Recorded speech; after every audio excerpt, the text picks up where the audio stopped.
നമ്മുടെ തട്ടകത്തിലെ വെളയനാട്ട് കാവിൽ കൂത്ത് കയറിയിട്ടുണ്ട്. തിങ്കളാഴ്ചയാണ് ഭരണിവേല വരുന്നത്. അപ്പോൾ ഇന്ന് നമ്മുടെ വീട്ടിൽ കൂടെ ഈ വഴി കൂടെയാണ് പറ എടുക്കാൻ വന്നിട്ടുണ്ടായിരുന്നത് കേട്ടോ. അപ്പോൾ വെളിച്ചപ്പാട് പറ എടുക്കാൻ വന്നിട്ടുണ്ടായിരുന്നു.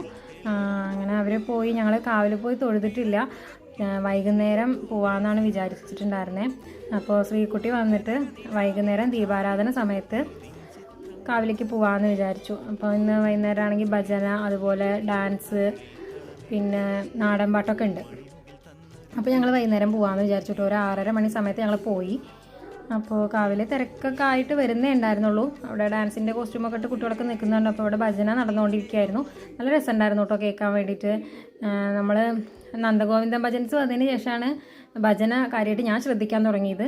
ഇത് നല്ല രസമുണ്ട് അത് കേട്ടിരിക്കാനും, അതുപോലെ അമ്പലത്തിൻ്റെ അന്തരീക്ഷത്തിൽ ആ ഭജനയൊക്കെ കേൾക്കാനൊക്കെ ആയിട്ട് നല്ല സുഖമുണ്ടായിരുന്നു.